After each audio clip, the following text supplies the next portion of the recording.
Welcome back. It's week 3, and this is the instructor's presentation. We're going to look into our cost control and earned value. This will be the second part of this section that we'll specifically focus on. And in this section this week, the case that's assigned is Trouble in Paradise on page 841, and the reading and studying this week is in chapter 15. It's the remaining part of chapter 15, paragraphs 1511 through 1523. And also a reminder that the case study, the bathtub period from week 2, is due this week. I look forward to seeing it. I know it's an interesting case, and as Trouble in Paradise is also a real interesting case. So let's get going. Let's start by looking at the cost profile or the curve profile of a project, typical project. The accumulated cost curve or budget or any tracking of the cost in a project has the form of an S-curve. The gradual increasing slope in the beginning of it to the left as the cumulative costs increase. The reason the slope changes is because we're spooling up, we're adding more people, we're getting staffed up. The diagonal, almost straight section in the middle of the project is normally where we have our maximum rate, because that's where we have usually the most people on the project. And then as we start to release people from the project, then the slope goes down, and we hit the knee of the curve, and then the curve starts gradually leveling off until we arrive at the end of the project, which is the budgeted cost for the project. So that's where we are on an S-curve. So let's start looking at some of the details we can take out of this perspective, this diagram, what we have here. For the sake of our discussion, I've marked a point somewhere in the middle of the project, and I say that's time now. That's where the end of this month or the end of this period or whatever, where we're taking a measurement of our performance and of the data on the project. So if this were the planning, representing the cost of the planning or the schedule for the project, our baseline project schedule, this is the work. This would represent the work that we should have accomplished now. We will have spent this much money. We should be this far along in the project. So the horizontal line at the top, which intersects with the end of the project, is our budget and should be our budget value. So that represents how much money on that vertical axis that we have, the size of our budget. The distance along the timeline that goes from the left axis all the way to where we are now, to where we're taking our measurement, is the cumulative cost to date or actuals to date, or basically that's what we should have spent. This is where we should be in time, and this is also represents the time on the schedule across the bottom. If we look back, if we say this is the current month, at this point where we're taking the measurement now, we can look back to the previous month, and we can look and see where we were then, and we can look at the difference to see what we've accomplished and to take a look at some of the differences and make some evaluations. Also, when we finish our actuals and are satisfied with them and satisfied with our understanding, we'll take an assessment of what it takes to complete the project, our estimate to complete. We'll add that to the actuals, and that'll give us our estimate at completion. And hopefully, if everything is going well, our estimate at completion will be exactly on the budget. So the estimate to complete is fundamentally the remaining budget, what we got left that we haven't spent in our authorized budget. And it should be the estimate to complete, but it may not be. It really depends on how efficient we are, or whether we're overspent, or how much work we got accomplished. So we really need to assess the estimate to complete to determine whether or not we're going to finish on budget or where we are. So with that background now, let's take get into earned value more and look at some of the basic concepts of the earned value management. This, is mentioned last week, is a way of accurately measuring progress on a project. It is incredibly important that what we do is we don't make subjective measurements of our progress, that we have a way of evaluating progress in a very objective and quantitative way by assessing objectively how we take our progress and how we take those measurements and the progress that we've accomplished. Each task in an earned value management system, each task in a project earns value as planned work is completed. In other words, we use the cost of the planned work of our budgeted work as the earned value when we finish that work, when we've completed that work. This earned value can be compared then to the actual cost and the budgeted cost to determine where we are. The significant difference between earned value management and most normal conventional management systems is that we're actually tracking a new parameter, earned value, and we're looking at it as a monetary value. We're putting a cost value on it, and where that cost value comes from is the cost from our budget of what that work was budgeted or estimated to cost. So that's how we take that value. The benefits reflect what's happening on the project. It gives us pretty good visibility to critical areas needing attention because we'll be able to make some very good assessments. And it does provide a clear picture of the project viability over time. And we do this mostly by visual. Is a great way to take a look at performance, because if we can do it visually, then we're reading it with our eyes, and our eyes go directly to our brain, and our eyes and brain can absorb a lot more information than just coming in through our ears or coming in through voice. The requirements for a good earned value system is that we do have the skills available that we estimated. We have a core team that's available that's going to stay with the project, at least the key people. And we've got good clarity of our tasks, good understanding. We understand the relationships between tasks, and it's an accurate relationship. And our estimates with the applied staffing is fundamentally accurate. We plan on actually performing to those estimates. And then we have an experienced staff that has done work in the past. To set an expectation, the project manager's role is to introduce the earned value management as a key performance tool, and the project team needs to understand this and know how it works, and it will provide them with good visibility as well. Also, by having earned value, it really improves the ability to measure performance to a plan, so it actually increases our ability to perform to the plan. And this is critically important. And earned value actually came from the fact that so many projects were overrunning and scheduled overrunning cost, and that there needed to be a better way to actually measure what work has actually been performed and measure that against where we're supposed to be on the schedule, and then see variances that could be fundamentally trusted and could be used to for analysis to find out what the root cause problem is and get well planned. Earned value management does identify problems early. You'll see the variances, and as the variances start increasing, you can institute corrective actions early, actually be solving small problems rather than big downstream problems that come as a surprise. And successful project performance is, a key to success, profit, growth, and it's what everybody wants. The customer, our reputation, our own management, ourselves, our own teams want that. So that's where we go. So let's take a look at an example project now. Let's just say that we plan to spend $100,000 in each of the first 4 weeks. That'd give us a total of $400,000 in 4 weeks, and that's our baseline budget per our documented and approved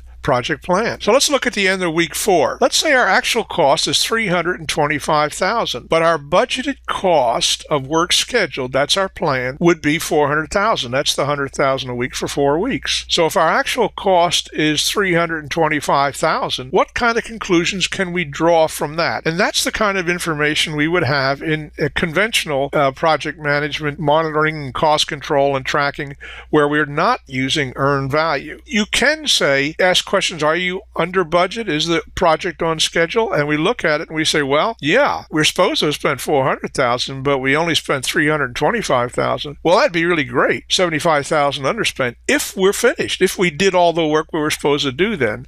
But that seems to be an open issue. We don't have that answer. Are we on schedule? Well, if we did all the work that was planned in those 4 weeks at $400,000, yeah, that'd be great. From this information, it's obvious that we don't really know, and that's the problem. So, and this is the way that would actually be portrayed in a normal cost variance report, and we do track variances. Variances tell us a lot more. And this project cost variance report shows some capital equipment being purchased, and the plan was to spend $695,000, and the plan to date was that it was supposed to be $695,000, but our actual costs are only $540,000, which gives us a variance of $155,000 or 22% underspent. But the question really is, do we have outstanding equipment or hardware or software that we have purchased ordered that hasn't been invoiced yet. The vendors haven't invoiced us yet, or the invoices haven't been processed through the accounting department, so we don't have them hitting our cost sheets. We can say that the actual costs reported to date are $540,000, but we really don't know if that represents a good $155,000 savings or not. We don't have that. And then on consulting contracting costs, $100,000 is the budget. We've spent, our plan was $75,000. Our actual to date was $75,000. That'd be all right as long as our consultants and our subcontractors have actually delivered that $75,000 worth of work. And then internal development labor. Here we had a budget of $146,000. Our budget plan to date was $125,000, and we've actually spent $130,000. So right now, it looks like we're $5,000 overspent. But the question is, how much work did we really accomplish? If we had accomplished the $125,000 worth of planned work, well, then we are $5,000 overspent, and we're on schedule. However, if we haven't accomplished $125,000 worth of planned work, then we're going to be behind schedule, and cost variance is even going to be greater, worse.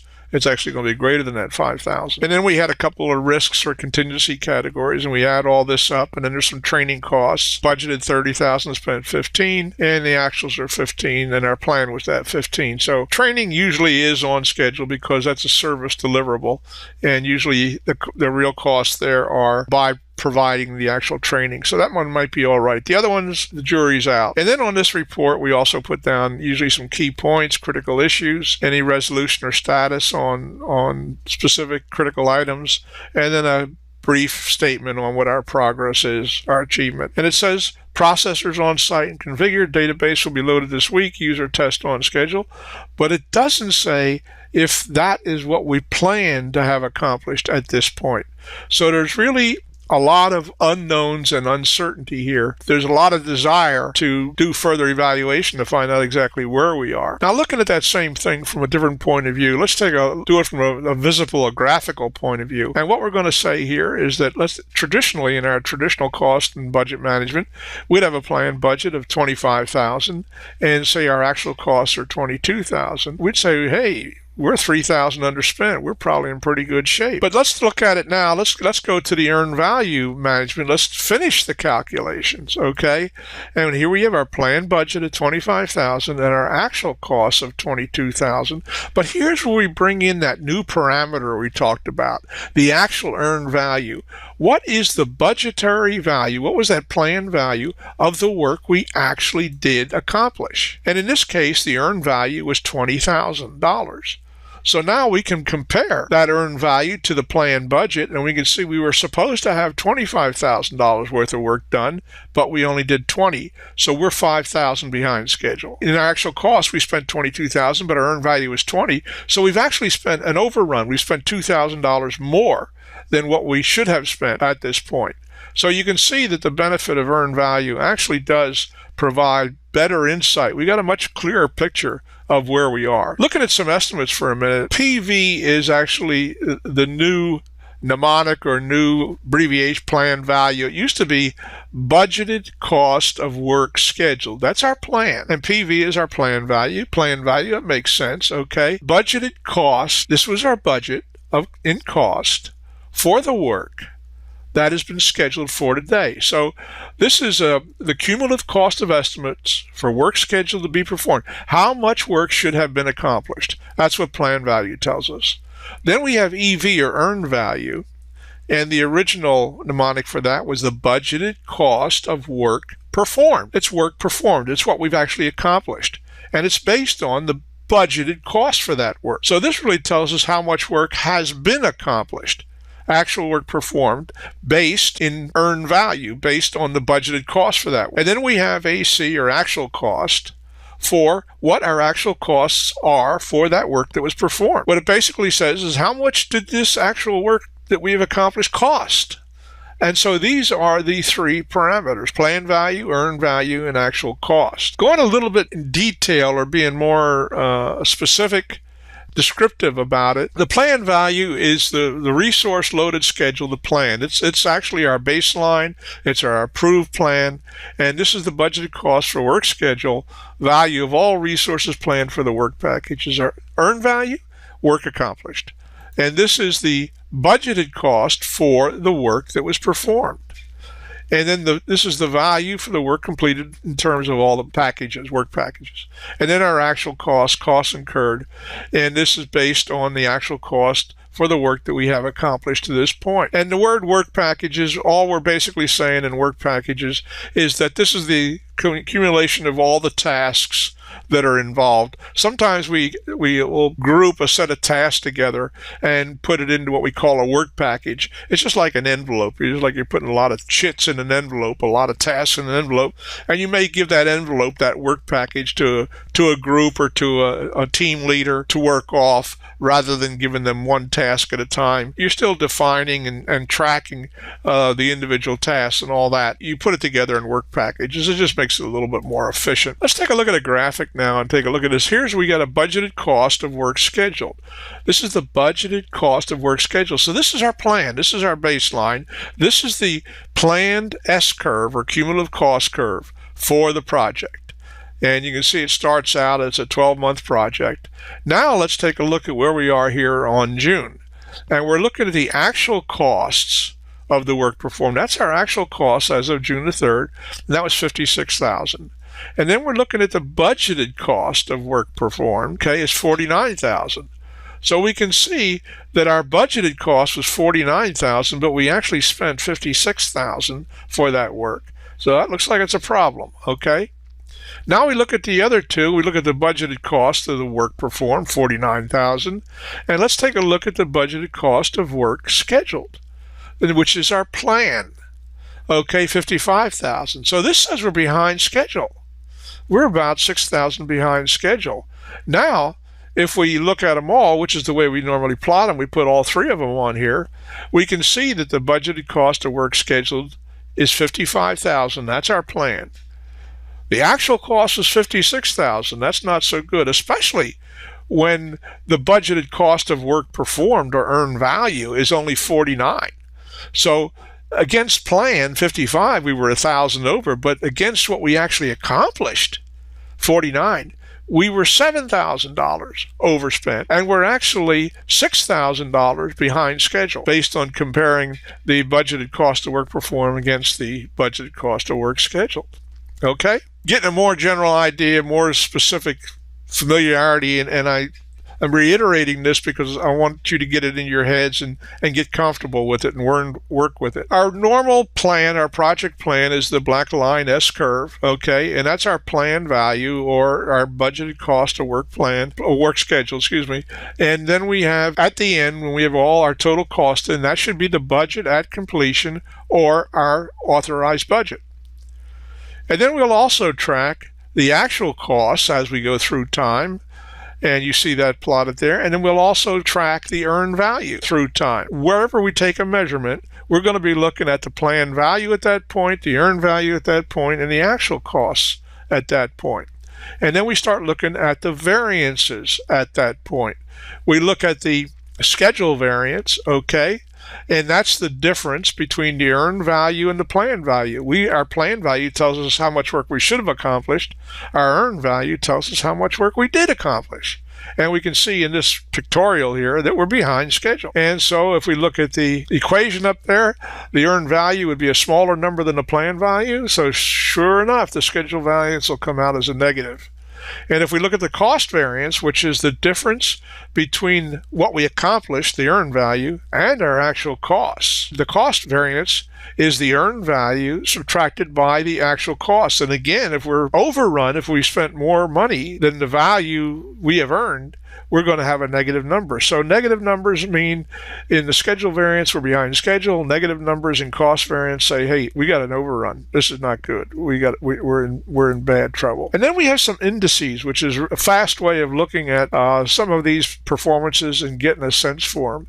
And the cost performance index, which is really measures the efficiency of our spending, or the efficiency, our productivity, is the earned value subtracted by the actual cost. And if the actual cost is bigger than the earned value, in other words, we've overspent, then we're going to have a CPI which is less than 1. And then if we look at the scheduled performance index, work efficiency, we're looking at the same thing, the earned value compared to the planned value. And if it's less than 1, again, we're behind schedule. And then if we multiply these two indices together, we have what they call a cost schedule index or a critical ratio. If multiplying these two numbers together is less than 1, okay, that's really a big performance problem. Now, if any one of those numbers are 1 or greater, you almost cannot get less than 1. You will not get less than 1. Okay, or you shouldn't. The product of those two numbers multiplied together gives you the cost schedule index. Here's some examples of looking at control to use those indices to see whether or not what's the situation here. In this particular case, you're looking at the cost performance index or efficiency. We look at the budgeted cost of work performed divided by the actual cost of work performed, and we're going to see that the 65 divided by 91 gives us 71% actual cost efficiency, or we are spending more money than what we had budgeted to spend to do the work that we had accomplished. So we're in an overrun situation there. And then the scheduled performance index, we're using the same budgeted cost of work performed, 65. And then we're saying the budgeted cost of work scheduled, our plan was 100. And that's showing us that comes out to 65% actual schedule efficiency.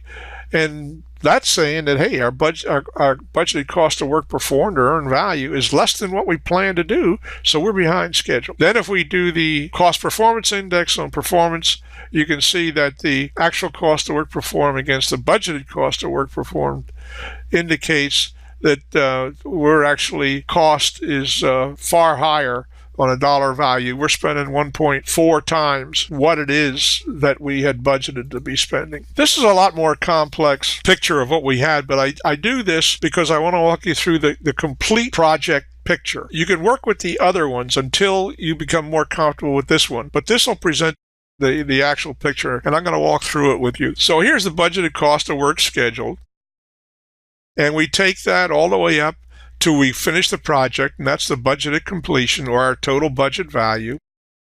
And then we go back to where we are today, the time now, where we're taking our measurement, and that's the budgeted cost of work scheduled for our analysis. The actual cost of work performed is our actual cost, okay, up to today.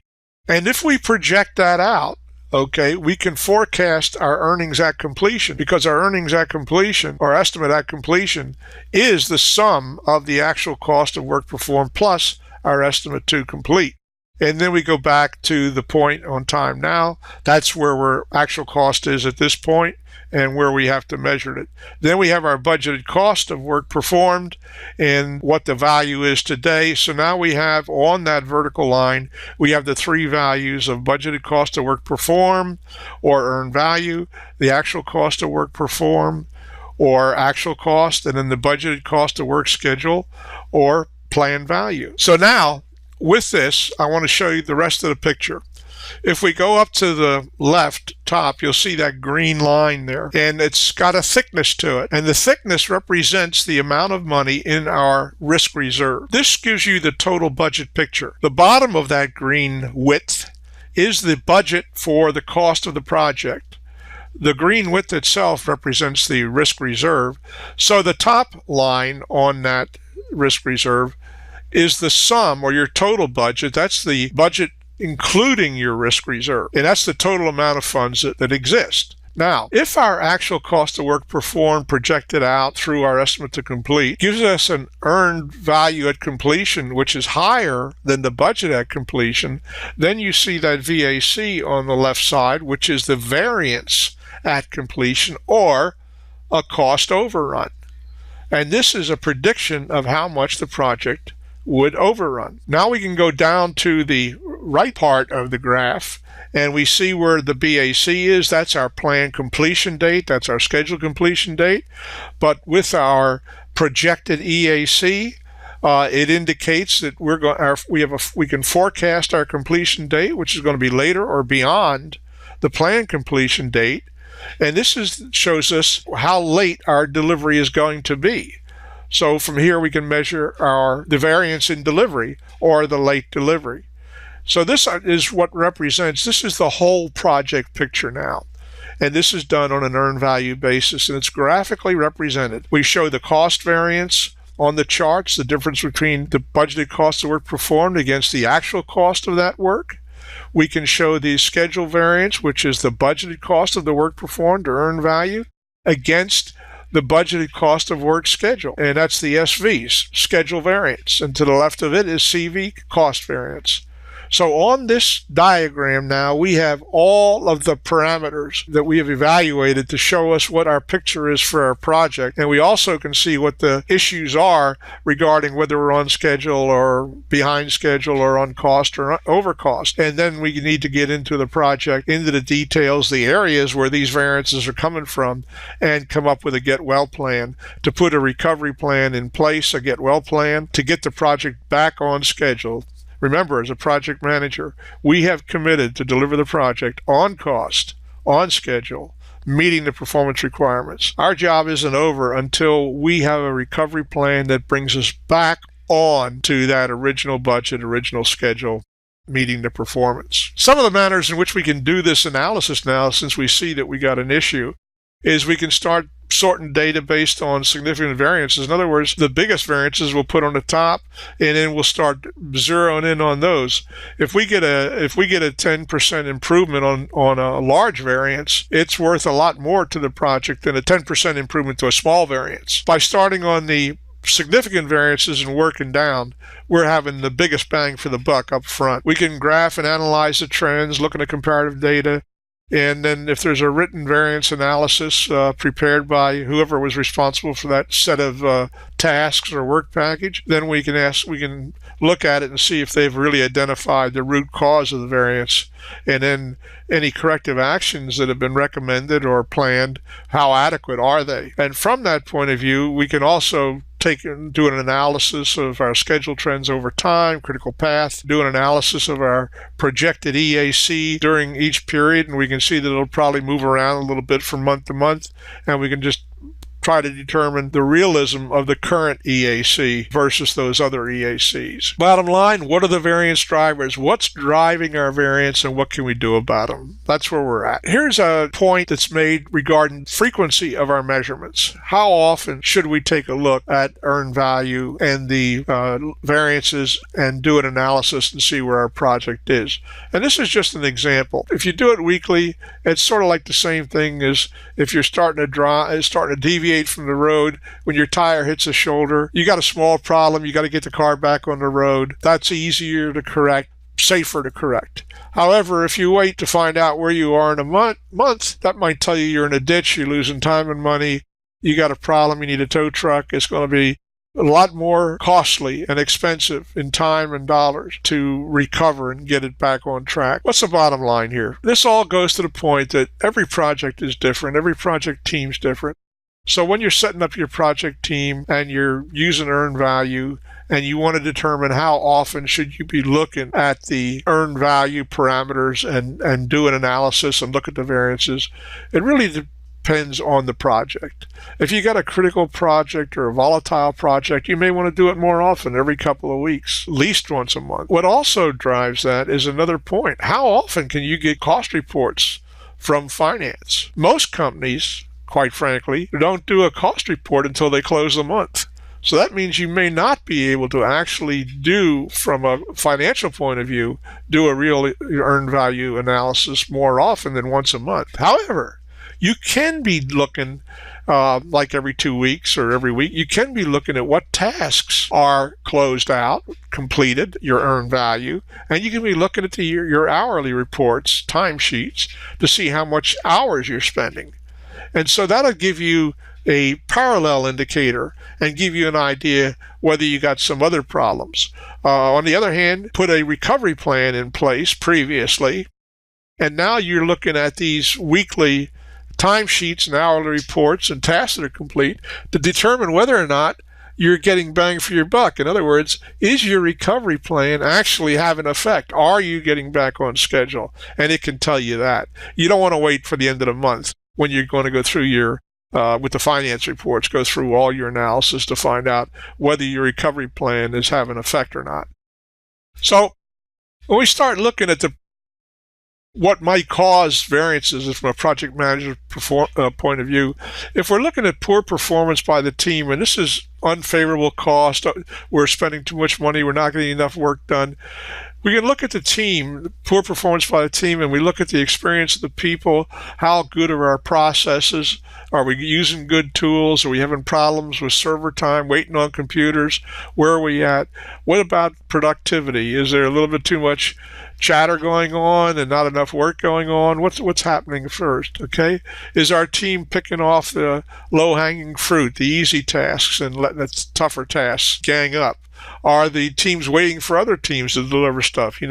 Sometimes tasks can't be started or worked on until they get certain constraints. You can't do a design unless you have a requirements document. You can't do a lot of things unless you got the materials with to start the job on or the task on. Maybe more people are out for sick, or maybe the weather's really bad. People aren't able to get in on time, and so you're losing time that way. A lot of things to be looking at.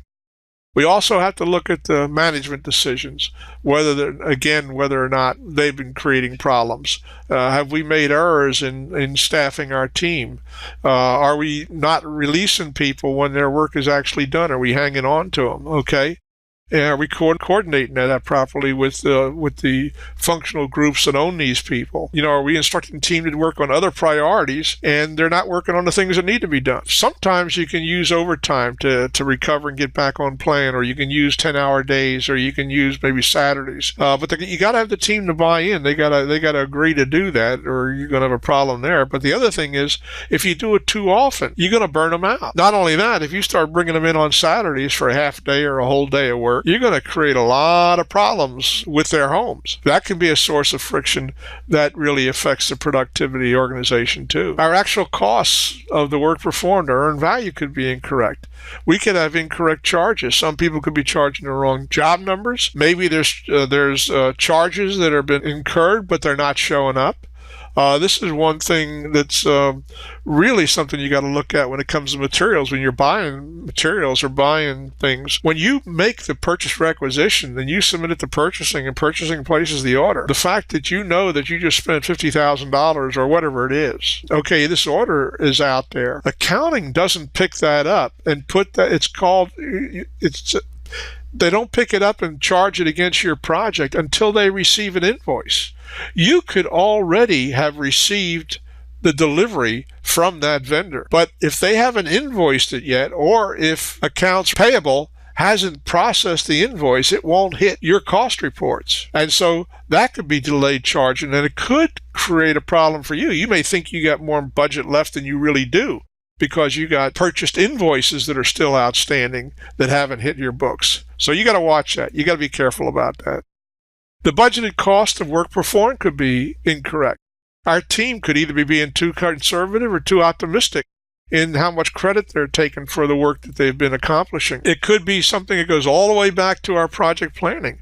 If the budgeted cost of the work scheduled, in other words, our baseline, our project plan, was incorrectly planned or estimated, that could also be a source of why we're having problems now. So you can see that there are a number of things can cause variances, and as a project manager, you need to be familiar with your project and your team and make sure that you're objective, and you got to really look at the facts. You can't just sit there and say, well, this is the way I'd like it to come out, or this is the way I want it to come out. No, you got to be honest with yourself and honest with your team and do a fair evaluation. The other item, too, is something that is totally out of a project manager's control, and that is that your overhead rates, your burden rates, could be inconsistent with what you planned. Maybe the company has not had the orders or the sales that they had budgeted for this year, and so therefore the finance department's got to allocate the overhead costs over a smaller base of work, over a smaller number of projects,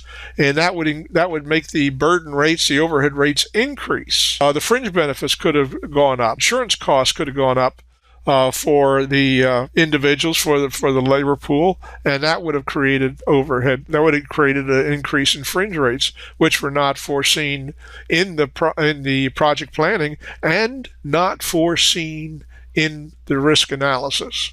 So when we have figured out what our issues are and what we got to solve, then we start to think about what is an appropriate response, or how do we put a good get well plan together. And one of the things we have to think about is we need to take a look at those variances and decide, do we have really a trend? Do we have a variance that really represents a problem? Or could it just be like noise? In other words, it's just moving around the desired plot line. It's just a variant. It's like noise. It's not significant enough to indicate a trend. How serious is the deviation? How far off is it? And here's an indicator that might give you an idea to look at. And then what actions can we take to get back on track? What's the impact of that? Could we actually change the plan? Would it be acceptable from a cost and schedule perspective? Sometimes it may not be. Sometimes the funding for our budget is metered out to us, and so we could only spend at a certain maximum rate. Therefore, we can't go over that. We have to ensure that we can live in the world we're in, and we can live in the parameters of the world we're in. When we look at behind schedule issues, okay, and decision making, we can look at how critical the schedule is in the particular work package, or can we afford to work overtime to recover? Can we do anything concurrently?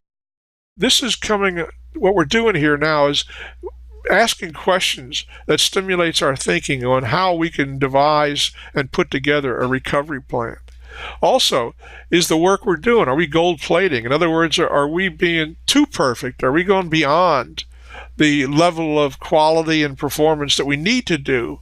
Are we over designing? Are we over specifying? What are we doing here? And then should we take a look at a risk and opportunity assessment here? Is this something that we need to consider because of what's going on? When we're over cost, is there ways that we can cut costs? Is there tasks that we can delete?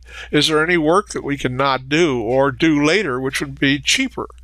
Because we do it combined with some other work. We can also, it says here, a cost challenge. What that basically is implying is that we go to the individuals doing the various work and we ask them will they take a commitment to try and underrun their packages by 5% or 10%? We can recover costs that way too. When we're behind schedule, then we're looking at things we can decide, hey, we're not going to take any action. We're going to live with it. We're just going to live with the way it is. We are going to do something about it. We're going to look at a way we can compress the schedule. Are there tasks that we can bring in which would actually allow us to do the total work in a shorter period of time? Can we look at the critical path and decide, is there some way we can reassign resources or do that work differently, which would shorten the critical path, which would bring in the schedule, which would recover the schedule and get us back on schedule? Can we get more resources? Can we do multiple releases? What's going on, okay? And requesting a schedule extension from the customer, that's one way to solve it, but that's not a very good way from my point of view, okay? I don't think that's very acceptable at all. You're going to the customer, and what you're basically doing is asking for a blessing to come in over schedule. And what I've also noted throughout my career is that if you go in for a schedule extension, you're also going to get involved in a cost extension, because you're going to have certain resources on the job a much longer period of time, so your costs are going to go up. The project manager is going to be on the job longer. Project administrator is going to be on longer. Some of your subject matter experts are going to be on there longer. You got to pay for those, and the project's got to pay for them. Here's some options for cost variance.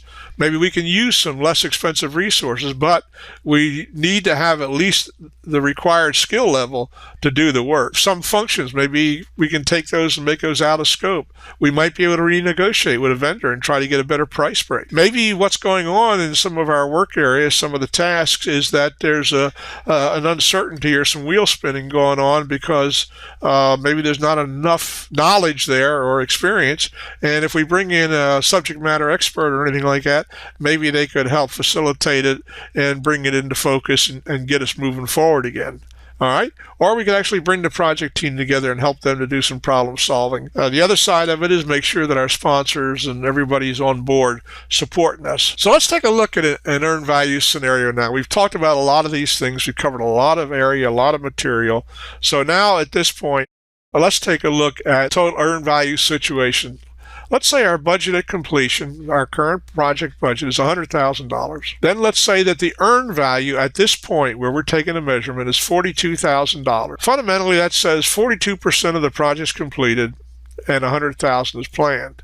However, our planned value, or where we should be now, we should have finished $56,000 worth of work, or 50% of the project should have been done by now, but you can see already that we're behind schedule because 42% is all we've earned. And we also see an actual cost of $48,000, which is our actual expenditures, which on one hand, it's below the planned value, and we can say, oh, goody, we're about $8,000 underspent. However, you got to really compare that against the earned value too. Okay, so the question now is, with these three parameters, this three pieces of information, which we can get every time we take this value, the question really is, where are we? Are we on schedule? Are we on budget, or whatever? Or are we in trouble? Well, if we go through the analysis for the cost variance, we'll see that the earned value is $42,000.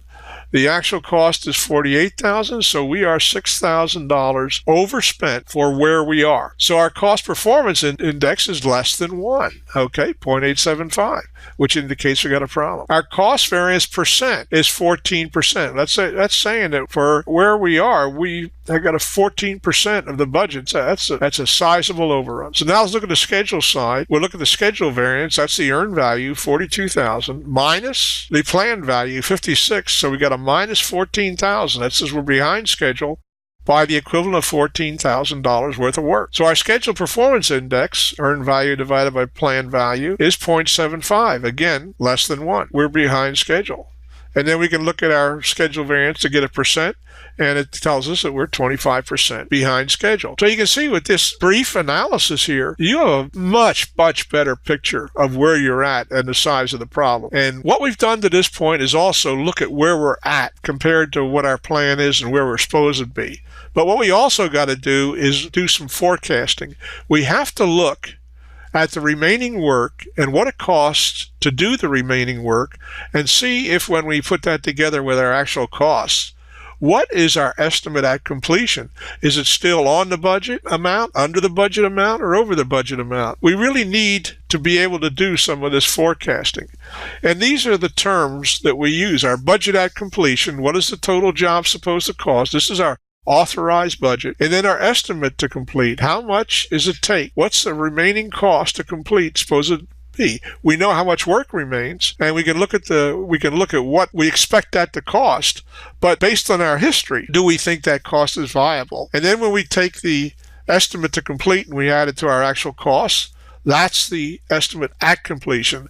It's what we expect now that the total job will cost, and we really need to compare that to the budget at completion to find out whether we're over or under or right on the target. So when we forecast using these variances, our estimate to complete could be calculated by taking the budget at completion and subtracting where we are, the earned value. But that's not recommended. It is really not recommended, because what you're doing is you're assuming that you can do the remaining work within the remaining budget. It may not be true. It really assume something which is a little bit subtle, but it's not anything that you can have a lot of confidence in. When we do the earnings at the estimate of completion, we add the estimate to complete plus the actual cost. And again, here's this subtracting the earned value from the budget and then adding the actual cost. And the question is this wise? I don't think so, really.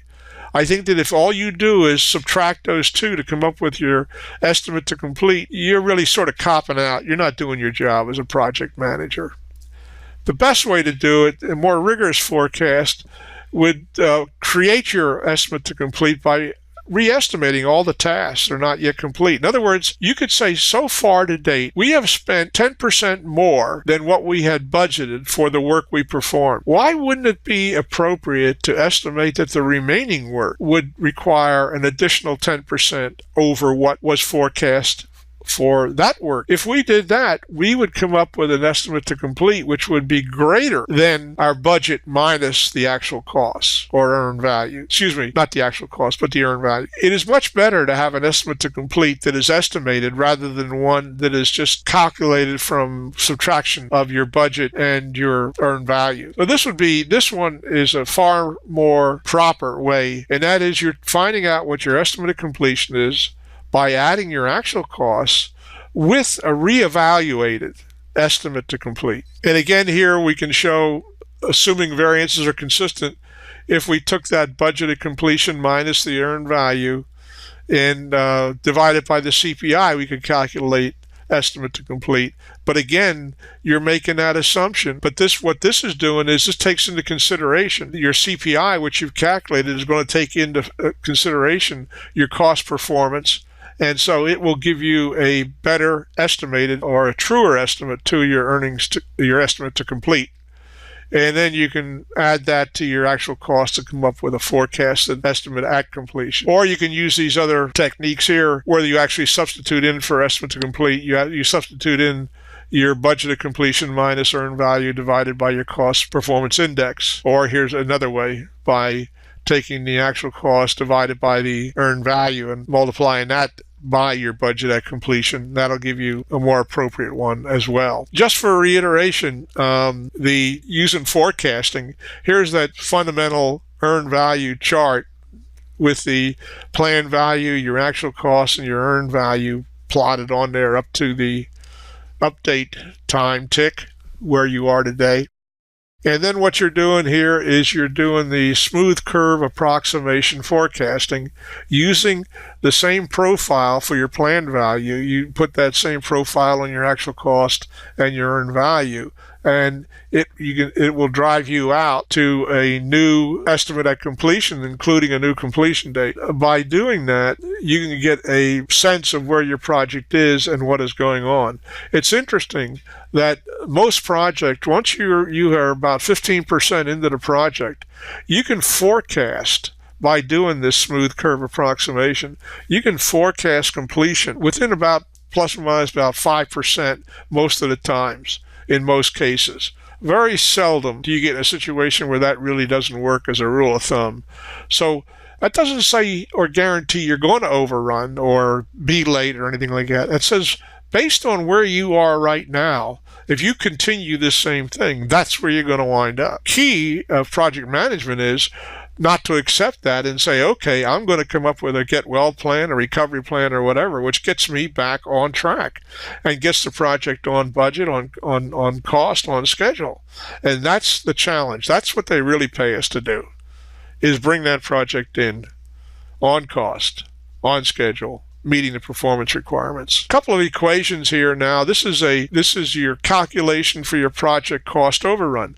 If your estimate at completion is greater than your budgeted completion, well, then you're going to have a positive project cost overrun. It's going to estimate how much what your variance is, how much you're going to overrun the project. If the estimate of completion is less than the budget at completion, it's going to say you're going to have an underrun. And then the second equation, this is the percent of the project cost overrun. So what we're doing here is we're multiplying that number by project cost overrun divided by budget at completion by 100. And that's basically we're taking that variance and finding out what percent of the budget that is. Again, we have a way of measuring that, taking a percentage and having some numbers that we could actually plot as a trend. We also can calculate our estimate of completion two different ways. We can use the actual cost divided by the earned value, which is really giving us a performance indicator. And what we're basically saying is the whole project is going to be basically performed at the same efficiency or inefficiency as we have so far. And so that'll give us one projection, one estimate of completion. And the other way of doing it is to take the budget at completion, subtract the earned value, add the actual cost to it. But again, by doing that, we're fundamentally saying that the estimate to complete is going to be based on the remaining budget.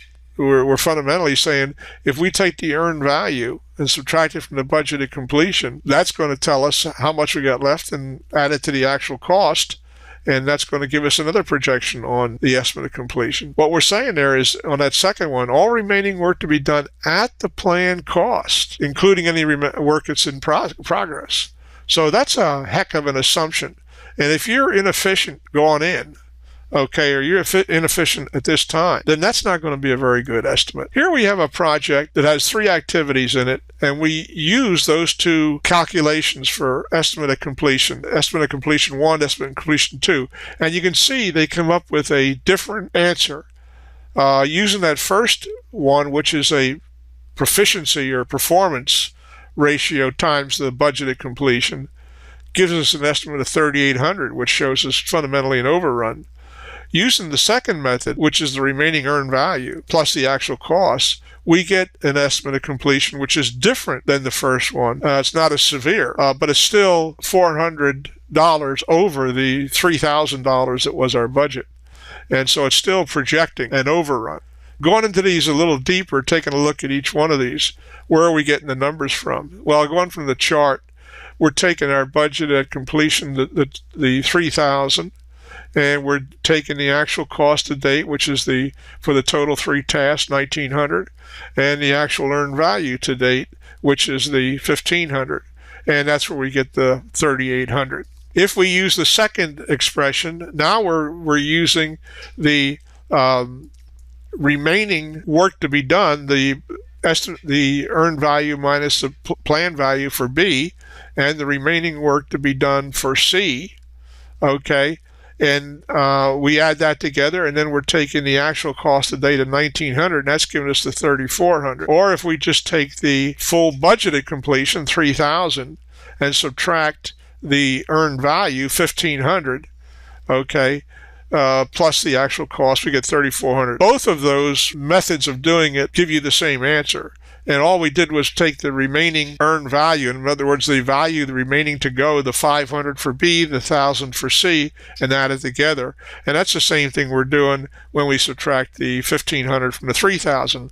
We're calculating the remaining earned value, that earned value which is remaining, and then add it to the actual cost. So you can see how we get to the 3,800 and to also the 3,400. Taking a moment here, a little time out, so to speak, to look at some of the ways we might make an assessment, how we're going to measure earned value in our tasks. One of them is 0-100. This is a common earned value milestone-based method. What it really means is pretty harsh, though, because you're saying that you're not taking any credit at all until the task is totally completed, and then you take 100%.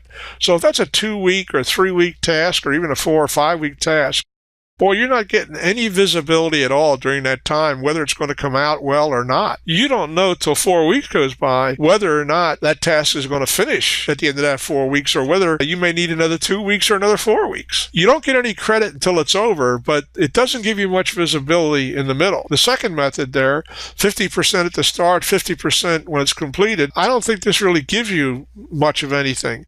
You know that when you start the task, you haven't earned 50% of it. And so this is sort of like, to me, a phony. What I'd rather do is identify some specific deliverable or partial deliverable, like if we're writing a specification or something like that, or a test report. Maybe what we would do is we'd say, after we've gotten the first draft finished and we put it in for first review, we'd take 50%. And then we take the remaining 50% after the document was signed off. Third way is that we actually break the project down into units or steps, and then figure out what each one of those steps or units is worth. And then what we do is we just say, okay, when we get through that particular area, even though it's inside a task, when we've accomplished that much, we'll take this percent as the earned value. And then as we get more and more done, the earned value keeps adding up. And then there's also what you call a level of effort. And this is you earn earned value as time passes. But this is not for a critical or meaningful task. This would be something like, during a project, I'll have all the tasks laid out, but I will add a task to the project that runs fundamentally the duration of the project, and I'll call it like a sustaining support task. And I'll put 10% of a mid-level technical person in there, the cost in there, 10% for the duration of the project. And basically what that does is that gives me budget in case I need to bring in an outside expert or bring in somebody to help in a part of the project for a couple of days or whatever. At 10%, what I'm earning is about 4 hours a week. So if I don't use that for, a month or whatever, well, I've got almost 4 weeks at 4 hours. I got 16 hours. I have 2 days of effort build up that I could spend and still be on schedule. Or maybe I use it early and I wind up in a hole, but I don't need any more technical support from the outside or sustaining support. Here's a sample of a report using the basic planned value, earned value, and actual costs, and you're plotting all three parameters vertically there by the WBS numbers. And you have the WBS numbers going down the column on the left side with the labels, the titles, and then you have the values for the project, for the planned value, earned value, and actual cost. And so that'd be the fundamental. That'd be the information you get going in.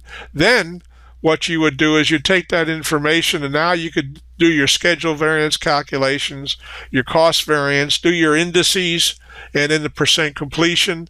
And then over to the right, you can do your forecasting of your estimate at completion, and also any variance at completion. In other words, that's telling you you're looking at that your estimate of completion against your budgeted completion and your variance at completion, either the overrun or underrun. In this case, that first line, you're saying you're going to have an $8,600 overrun, and then for the next element, you're looking at a $7,000 overrun. And now you total all those up, you get down the bottom, and you can see that your budget is $274,400, but your estimate of completion is $299,330.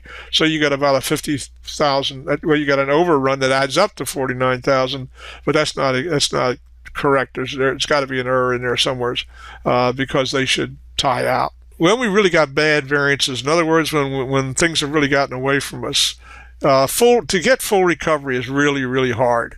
And sometimes you got to come up with a new estimate, and you have to go back and actually do a replanning or a re-estimating of all the remaining work, and then do a summary, use that the new estimate to complete with your actual costs, and come up with a new forecasted estimate of completion. I usually do this even if the project is running well. I'll do a second bullet there. It talks about a grassroots or it's the same kind of estimation exercise as what you do when you're beginning the project and doing your original planning. But it takes a lot of effort to do that, and I'm sure you're aware of that. So you don't do it all the time. You don't do it every month. But depending on the size of the project and everything, I might do that maybe like once a quarter. Once every 3 months, I'll do a grassroots estimate on the remaining work. I can compare that to the previous quarter's estimate and see how much is changing or where we're at or how well it's going. And that gives me a sense for accuracy and believability, and whether I believe it or not, or where we're at and how it's going. And it's really important to know where you're at and know where you're headed and what you're going to do about it. If the project gets really, really cranked around and your new EAC is really significantly larger than your budget, that can create a big problem. And that's when you may have to go in and get rebaseline, which fundamentally means you got to come up with a brand new project plan for the remaining effort, because you're so far out of bed with your original project plan, your original baseline. There's no sense. You can't measure back against it. You can't use it as a reference. It's been fundamentally, the integrity of it's been destroyed by the performance on the job. Whether that's your fault as a project manager, and usually it is, because you haven't been keeping track and keeping things under control. So when that project is rebaseline, that's a big thing, and that's a very negative. That's not a good thing. Has a very negative connotation, and it also comes down and is something a project manager's got to live with. Rebaselining a project is a significant bad thing, and usually a project will never get more than one rebaseline if it needs any at all.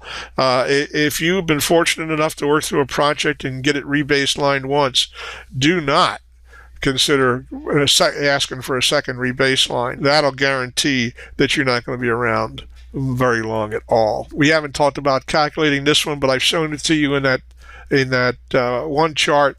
Your variance of completion is fundamentally whether you're going to overrun or underrun. And you're going to look at your budgeted completion and subtract your EAC from it. And if your EAC is larger, then your variance of completion is going to be negative, and that's going to say, hey, you're overrun. If it's positive, your EAC is less than your budgeted completion, and you're going to underrun. And so that's a good thing, okay? So with that in mind, then you're in pretty good shape. But this will be for calculation of what your overrun or underrun really is. The budgeted completion will also include your management reserve for risks, your risk reserves, and you should also add that amount in there. You don't have to, your budgeted completion is the total budget for the project, which includes the cost estimate and includes the reserve, your risk reserve. However, you can never use risk reserve for overruns or changes, scope changes, or changes in the project. Don't do that. That is really, really a violation. Your risk reserve is strictly to handle the impact of a risk event should it occur. Some of the factors that influence EAC is team performance trends. You may have a project technical issue. Maybe there's some test that's being done on the project, or maybe there's a performance parameter that's supposed to be achieved. Maybe you're supposed to have a throughput results from some calculation within certain time limits, and you just can't quite get there. You're just a little bit over. So something could be just continuing to hang up project and slowing down some activities, which really starts to negatively impact your EAC. You also can have make versus buy issues. You may decide to do it in-house rather than buy it, and now maybe in-house the department that's doing that work is not performing up to the standards, or not taking things as seriously as you think they should. It might be where you are in schedule. If you're not on schedule, it's going to take you more cost back on schedule. Could be issues of risk, process, quality. Again, I come up with those overhead, the burden changes, overhead rate changes, and also EAC can be impacted by organizational changes.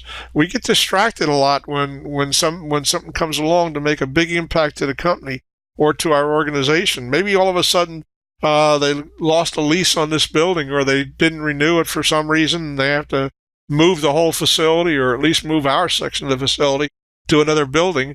And that's a disruption that's going to really have a negative impact on the estimate at completion. Here are some statistical ways of calculating the EAC. These are three common measures of doing it.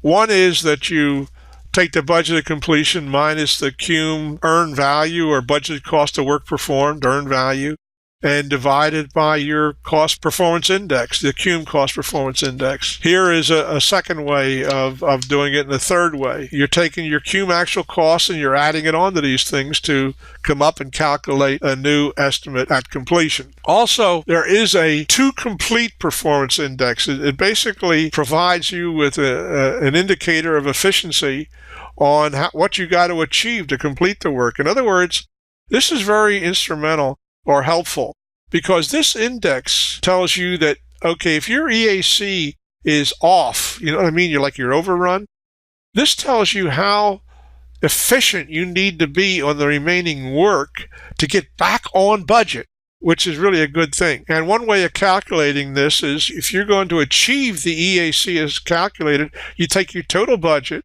minus your budgeted cost of work performed. So you're subtracting out what you've done, and then you're taking your EAC minus the actual costs, and then you're dividing that into the denominator into the numerator. And this is the most commonly used way of calculating your to-complete performance index. It tells you what kind of efficiency, performance level, productivity you got to accomplish on your project to get it back on track, to get it back on schedule. If the second one is if you want to achieve the budgeted completion, then you use that one in the equation, and now it gives you the to-complete performance index to hit your budgeted completion. You can take a look at this calculation, this to-complete performance index, compare it to your cumulative cost performance index to see how big a difference between the two numbers they are. And that might give you a sense of, well, is this really realistic, or is this impossible? How good is this? Okay. What you're really doing in both of these situations is you're taking your remaining work, that's the remaining work that's left to do, that's in your numerator, and what you're doing in the top case is you're dividing that by the estimated cost to complete. That's what that stands for. That's your estimated cost to complete. And then in the second case, you're taking the remaining work and you're dividing it by your remaining budget. And you're saying, I want to get back on budget. This is all I got left. So here's how I got to perform. I'm sure the second budget, the calculated to complete performance index, is going to be a lot more rigorous or difficult to achieve than the top one would be. And so you can compare these and look these around. And I think with this identification, remaining work in the numerator and what you have in the denominator, it'll give you a much more comfort and understanding of what this to complete performance index actually means. Everything we do doesn't always have all good things or plus things. In earned value management, there are some issues there, and that is that the setup is critical.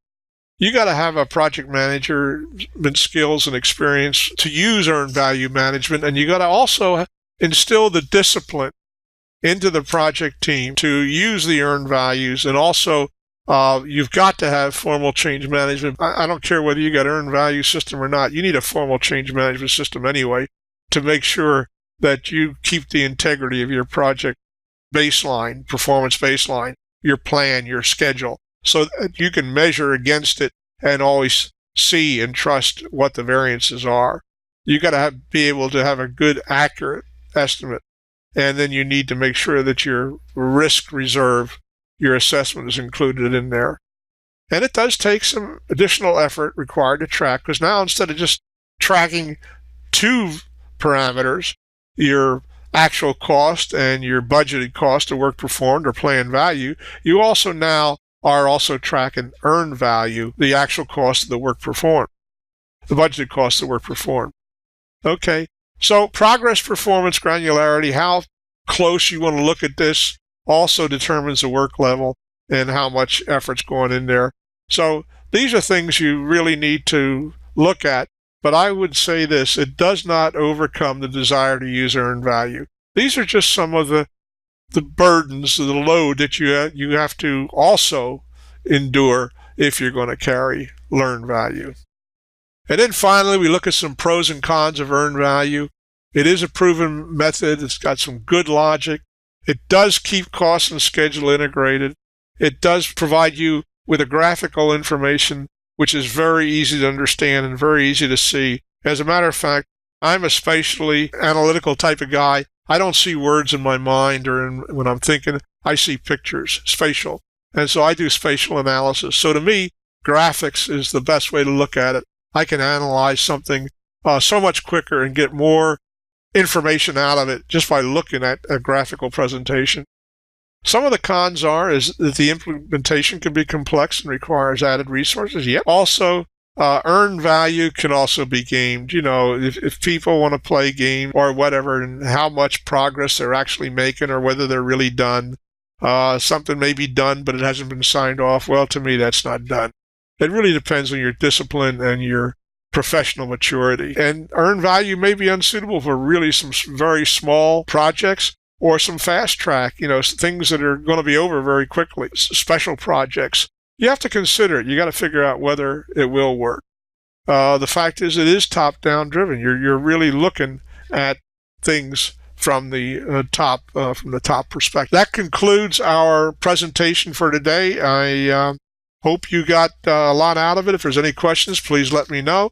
I look forward to your cases this week, and I look forward to any questions. You have a great day.